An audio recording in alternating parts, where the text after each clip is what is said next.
Today's the day. Happy winter solstice, everyone. Oh my gosh, so excited to come to you today for our last author chat with a fellow co-author Karen Robinson of The Stories of Us. My name is Olivia Vo, your Savvy Social Pro. The link is on the screen, so the link is live. You can go to Amazon right now and buy your copies of The Stories of Us. So it's on the screen. Write it, make a note of it, write it down, and go on right now. And please come back and join us in another hour or so when we do our actual live launch celebration on Zoom. And you're all invited. So all you have to do is just join our public Facebook group, Stories of Us Authors, and you will be able to see all of the authors in one place. And we're going to be gathering together for some amazing fun prizes, giveaways, and of course, Wheel of Names. So lots of activities planned for this evening. We invite you to come and join us and just be festive, have a moment to be festive and enjoy a break from everything that's going on and to hear some amazing stories, the stories of us. So I have the pleasure of introducing you today, Karen Robinson. She is a service-driven licensed therapist, and she is also a trauma recovery expert. So we're going to be exploring what it means to recover from trauma. And, it can be hard around the holidays if you're experiencing trauma or grief. So we're going to hear from Karen about that. And of course, get into her chapter 2, Brimstone and Holy Water. So super excited to hear from her. Please, everyone, welcome Karen Robinson. Yay, Karen, you made it. Thank you so much, Olivia. You are such a pro at that. You must have done that before. Well, when you have 7 authors to go through, yes. How are you feeling today? I know that you're a little bit under the weather. Yeah. So maybe it's best that I was last. Maybe that was my whole plan. No.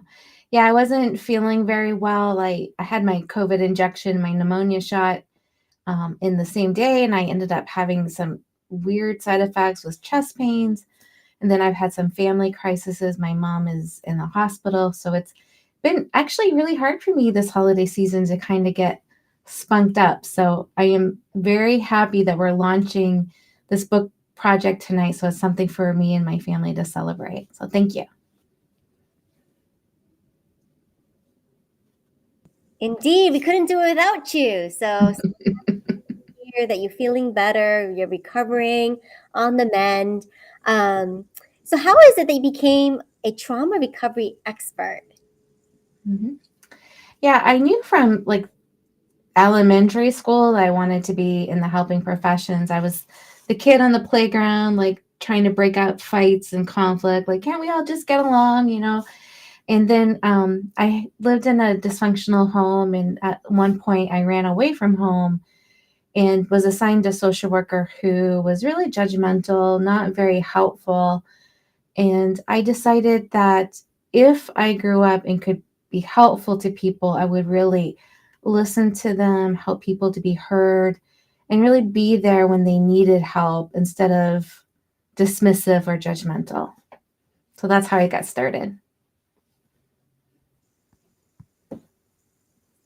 So, what advice do you have for people around holidays, right? If they're experiencing a little bit of family dysfunction. Because it always comes up around the holidays. It's extra hard on around the holidays because of all the Hallmark movies, everybody would love to have the cheerful family where everyone's together around the Christmas tree singing carols, but not many of us actually have that. So what I do try to get across to people is simply have gratitude for who is in your life that is healthy and positive. Who can you lean on in times of trouble? Who can lean on you? So having support system in place is really helpful, but also not to expect a whole lot out of yourself. Don't push yourself too hard to be in uncomfortable family situations. I have a workshop that I do during the holidays that help survivors manage their holiday time. And one of the things I give them is a permission slip. And on the permission slip, they can choose what time they're going to leave. And they can even choose not to go. If they're feeling really triggered or there's too much going on, they can say, you know what, I'm really sorry this year I have to pass. I will do my best for next year. So yeah, that's some tips right there. Oh, I like that, a permission slip. Mhm. Sometimes it's about just setting up those boundaries and knowing where we stand with others. Yeah, Excellent. boundaries are really important. I think many people can identify with having someone in the family that maybe drinks too much, or maybe a person in the family is too touchy feely that makes you feel uncomfortable. And so having boundaries in place and using them is okay. You know, sometimes when we go back home, we revert to our younger versions of ourselves, but it's really important to remember we are adults, we have a voice, and it's okay to say, "No, back off, buddy." You know, that's your space over there. Or bringing your own things to drink and to eat if there's no choices that you prefer.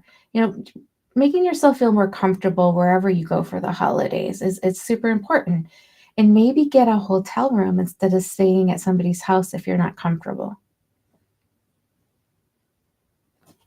I hope I answered that. Yes, and I think these are like really hard steps to take though, right? So Mhm. how can you get to that place of like comfort that okay, this is what I can do? Have you coached Yeah. others through like some sort of method? Yeah, I think it's okay to get coaching. You know, I coach people or talk to a therapist. It could be a good friend and say, hey, if you were in my shoes in this situation, what are some things that you would do? You know, I tell people to travel with a self-care kit or bag with all your favorite things in it to help soothe you if you get upset or angry or bitter. Like have your fuzzy warm socks, have your chapstick, your aromatherapy, maybe your weighted blanket. You know, take what you need with you.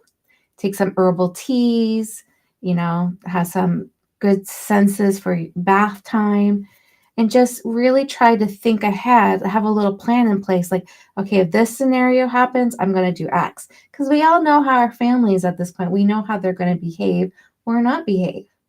So there's some tips that we can try based on that. So if you're just tuning in to watch this, hopefully you're enjoying this conversation with a trauma recovery expert, Karen Robinson. I mean, these are some amazing ideas that you can take with you as you start to gear up for those family gatherings and holiday gatherings. And if you have any questions for Karen, please let us know in the chat. We'd love to hear from you what it takes to recover from trauma, what you've done, what you'd like to do, and if you sought out coaching. So engage with us. Let us know in the comments. Karen, I've seen you so many times. You and I cross paths often in Mila's classes. We've done, the Write Your Short Book in a Day and the speaking classes. So, what made this class different from her other ones? And what propelled you, right, to like, you know what, this is the one for me. I'm going to write my memoir. Yeah, that's a really wonderful question. I think I was drawn to this class because it was a deeper dive. It wasn't just like, oh, write, spend some time writing and then we'll look it over and then we'll help publish. Like this particular class, we talked a lot about grammar and editing and storyline. We talked about how to get your chapters organized. So it was a lot of hand holding for authors that are new or authors that wanted to go a little deeper this time. And it was also such a great idea to talk about a chapter or write a chapter that could be part of our longer memoir. It's a nice stepping stone. And now we know the structure that we need to do. The time talked about, how to get the cover. We have an amazing, beautiful cover. And we decided this as a group. So it was a group project. We voted on names of the book. We voted on the photo, like how it would look. We brainstormed ideas, and now the finished product is stunning. And even my husband was impressed with the cover, and he's not easily impressed. So I was like, "Oh, this is good. He's impressed. That's cool." Um, yeah, and just the step-by-step approaches on teaching people like it is possible to get on Amazon. Here are some tips to make it a little easier. So I think that's what was different for me this time. Oh, thank you for sharing. I bet Mila will really appreciate that. And it was a lot of fun to have contribute input, right? Like we're not just contributing a Mhm. chapter, but we're contributing input on the colors, the cover, the titles. And so, I mean, I wasn't even there for the discussion for the stories of us, but it was just like, wow, that's it. That's exactly it. The stories of us. So Yeah, and cool. I would love to say even a little more about Mila. I saw Mila for the first time on a summit. It was a summit called Kindness.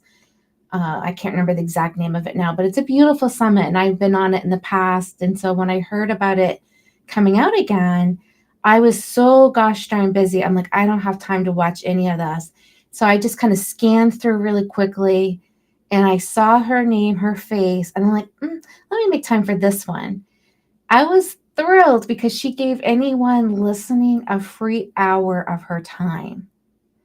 And so I got to speak for her for an hour. Free coaching is such an amazing gift. And then she came on my podcast. And then she sponsored one of the survivors in my trauma recovery group. She sponsors monthly one of the women that's experienced domestic violence. She purchased a scholarship to support them. So she's this beautiful, wonderful human being. So if you ever get a chance to do one of Mila's book workshops or speaking workshops, she also is very considerate that not everybody is a millionaire. So the pricing is super, super affordable. So anyway, I just had to talk a little bit of nice things about Mila for a second. I'm a fan. We're all fans. She really is a devoted teacher, has the heart of a teacher. And I think that's what made this class so appealing, to the group. And the fact that your relationship with her, like, even goes beyond this writing. I didn't realize that she had sponsored one of your survivors and all that. So that's Mhm. incredible. Incredible. Um, you are also a writer too. Like, you're not new to publishing. Talk a little bit about what the journals that you have available, because you've got some amazing, beautiful journals and books available too that you've been a part of. Yeah, thank you. So I haven't written my very own book yet. That's in the process. It's going to be my memoir, hopefully coming out early next year. And hopefully you'll help me, Olivia. And just thought I'd put that on air. Um, so I have done some other book compilations, or what's the other word we use for this? An anthologies? Anthology, yeah, Yes, anthology. yes, that word. Yeah, and so I've been in an anthology called Get Past Your Shit, which was my very first time writing a chapter, and it was a little bit scary, but I'm so glad I did that. And the main author for that compilation is Kelly McCluskey. And then I did another chapter in Divine Directions, and it's a more of a spiritual story. It's a little bit shorter and has scripture within that book. And the author of that is Benicia Ponder, also another fabulous human. And then I did some books with Donna Kozik, who is more of a business author. She does this business association of writers. And I did devotional contributions for 365 Days of Gratitude. This was the third year that I've contributed to her book projects. And I also did a couple side projects, something about the little things and a book about personal heroes that I contributed in.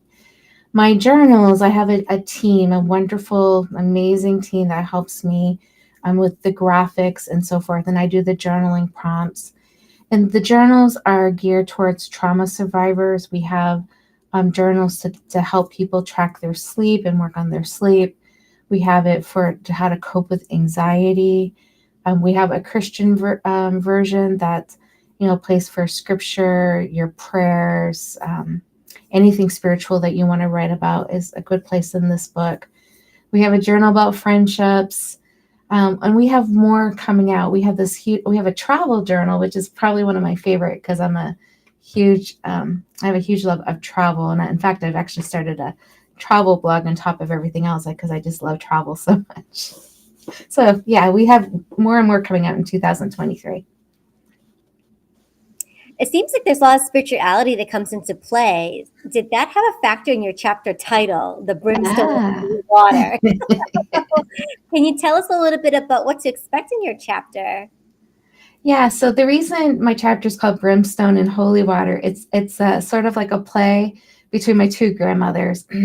One grandmother, Grammy Grace, was Pentecostal, and my Grammy Lena was Catholic. And so my childhood was a little bit confusing with both of their doctrines, but the big takeaway of the chapter is these two women were beautiful. They inspired me. They were huge caretakers in my life, other than my aunt and my mom.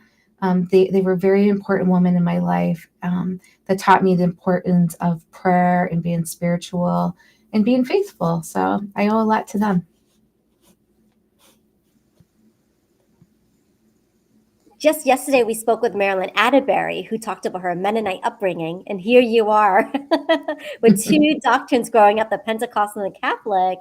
And I think maybe just trying to adopt to both and making it your own or blending them. And Yeah, I'm not denominational now. Yep. you are. Okay. Okay.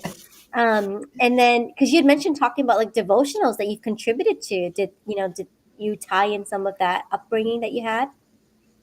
Yeah, like more like my recovery stories because I'm a survivor as well, a trauma Mm, survivor. Yeah. okay, wonderful. Excellent. Well, I'm so excited to everyone to buy the book. You can go buy the book today. We just launched. We've been Woohoo! doing all these author chats just to help you get a preview of who the writers are behind the stories. And so we're hoping that you enjoy the series. And now you can go to this Amazon link right here on the screen and order your copy. So we talk about different ways to heal, and maybe sometimes it's reading another person's story and relating, right? Relating to someone else's experience to kind of heal from your own. So I think this is what this book is all about too, capturing these memoirs. All right. Um, what does your family think? I mean, you've been in so many other book anthologies, right? And like, how do they see you? Like your kids, how do they see you writing these stories? Well, my oldest daughter, Lena, she read the proof coming out, and she felt she learned even more about me. And she just had a chuckle on how I described like some of my dating episodes and the marriage. You know, she thought it was just funny how I described her dad. Yeah, so um, I think she enjoyed, the hard stuff I had told her, pretty much most of that. I try to have genuine conversations with my kids as it's age appropriate. And so I think they get to know mom a little better in a different way as I write my stories. Is she named after one of your grandmothers? I just recognized. Oh, yeah, both of my daughters are actually, I'm so glad you said that. My oldest daughter is named after Grammy Lena, and my middle daughter is named after Grammy Grace. Yeah. Oh, wonderful. Well, speaking of, we have some family photos to go through. Um, So every author had submitted photos, just to enrich our conversations. And I'm so glad that you were able to pull some out of the attic. So here we go. We're going to go through some of these. I love this picture, Karen. Oh my gosh. It is like the epitome of the school picture. That's you, right? In kindergarten, yep. So innocent. Kindergarten. Big brown eyes. Awesome. So who do we have here in these photos with you? Yeah, so the handsome gentleman in the photo is my husband. I call him my hunk of burning love. We came up with nicknames for each other when we were dating, and I had to just be extra about it, right? so, so and he calls me Angel Face, and I think this photo shows our relationship really well. He's always trying to make me laugh. Sometimes he's annoying with it, trying to get me to laugh, but a lot of times he really does brighten up my day, and he just brings so much joy to our family. When I met him, I had already had my daughter Lena from a former marriage, and Grace I adopted when I was working overseas. And when I married Tony, then we had Gideon. So Gideon's the turkey on top of his sister there. So yeah, my Oh, precious kiddos. beautiful family. Wow. I know. I love this Thank you. photo of both of you smiling. He is pretty hunky, I have to say. That's awesome. Thank you. And it's still like every time he cracks me up a lot. So he's super fun. Even during solemn events like this one, right? I can imagine him saying his vows. I promise to make you laugh. whether you want to or not. Yeah, we spend a lot of time laughing. My husband's a he's the smartest person I've ever met. He's a marine engineer. He's super talented. He's a musician. He writes screenplays. He's working on a graphic novel right now. He just won Engineer of the Year. He gets the award in 2023 at the National Harbor. So I feel like the two of us, we work really hard at everything we do. And we are such a great example for our kiddos. So they can also learn what it means to work hard and create a life that you love. So that's kind of what we do. It seems like you complement each other really well because I feel like you're more on the artistic side, coaching, and he's like this super high engineer. Yes. So that's wonderful. Thank you. And I pulled these photos out for you too. Yeah, so thank you for that. The picture at the top is on a cruise. It was my daughter's first cruise. We took her after her first year of university with my Aunt Diane. And Aunt Diane is who took me in and took care of me when I ran away from home. So the three of us just had an amazing time together. And then the picture on the bottom is Lena and I. The Mormon temple in the DC area is only open to the public very infrequently. I can't remember how many. Well, it won't open again in my lifetime, but Lena in her 70s could go back. That's how infrequently they open it. So we got a chance to have a tour, and it was an amazing tour of the beautiful gardens. And the So kiddos. Go ahead. no one goes to that DC temple? Like Yes, it's the Mormon temple. It's actually in Maryland, but it's considered the DC temple. so LDS it's just temple closed until like random periods to the public. to the public. Okay. Yeah. Mm-hmm. But there's still Yeah. Mormons that attend there, right? Like they have services. They only do very special services in this building. It's immaculate, like it's white glove all the way through. So they actually attend services in a temple nearby. So this is truly for just special occasions. Oh my goodness, wow. Because I remember in Salt Lake City, I went to one, but it wasn't like as immaculate. I didn't realize like they had this one. Well, that's so Yeah. special. Yeah. We had a beautiful time. And the top picture, I think, is at Cape May, maybe. Yeah, we've gone to a lot of beaches over the year. I think that was Cape May. One of the breaks from school, I took the kids. My husband stayed to work. I think we had a nanny at the time, Jessica. I think she got to go on that trip and snap that little picture of us.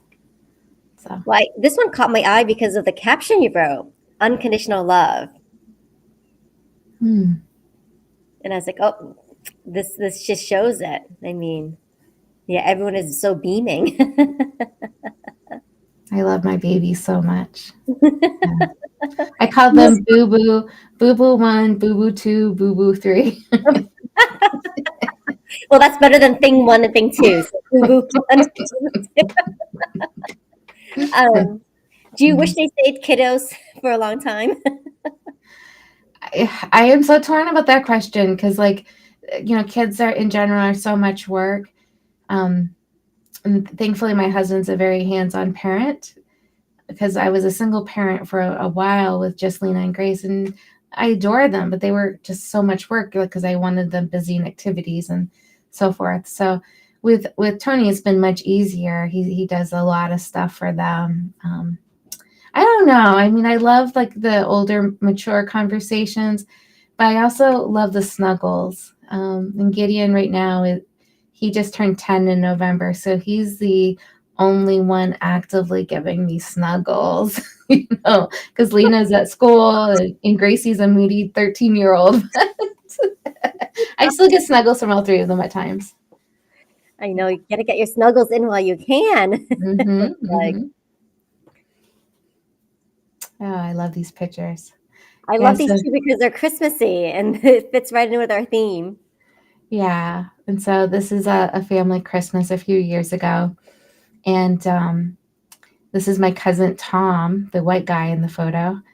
My kids call him Uncle Tom, because he's such a huge part of our lives. He has spent quite a few holidays with us.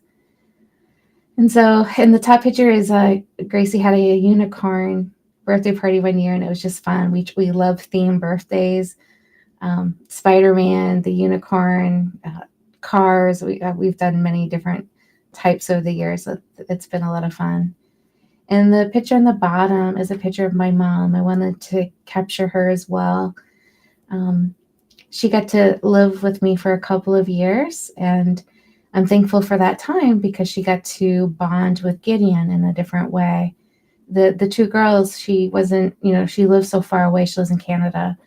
And when Lena was small, we lived in Japan for many years. So we've never lived close until Mom moved in. So she got to spend some quality time with Gideon. And one of his favorite memories of Mom is they made gingerbread cookies one year. So I didn't know they did that. I was like, oh, he just told me that recently. So I thought that was really sweet. That is sweet. That is his own memories of her. Mm-hmm. Yeah. Now, does he expect you to make gingerbread cookies too? Well, Dad went and got stuff to make a ginger. First, he got Oreo cookie kit and made Oreo houses, and then they were too small. So then he went and got a gingerbread house for the middle. So we have a big gingerbread house with little Oreo houses around it, and then we got Christmas trees and coconut for the snow. Like, it's a bigger deal this year. That's the picture we need here, Karen. Well, maybe if people hadn't kept eating the trees. This is amazing. What a loving family that you've had. And it hasn't been easy, I can see, to create and cultivate this family. So, yeah, lots of things to be thankful for sure. Absolutely. That was nice. That was just Stories of us, right? Mm-hmm. These are the stories of us and who makes up us, the people surrounding. That's so wonderful, Karen. Thank you so much for just, being able to come on today. I know like this was a bit of a challenge, but I can see you smiling. So I'm glad you were on and be able to love on your kids a little bit. Yeah, I do love them a lot. Excellent. Can you share a little bit more about the Survivor program that you have? And all the information can be found on your website, correct? Mm-hmm. Okay, healthrivedream.com. We sell scholarships year-round for survivors to be in our group coaching program, where once or twice a month, we do coaching calls, but also there's accountability to help people work on whatever their stuck points are in their trauma recovery.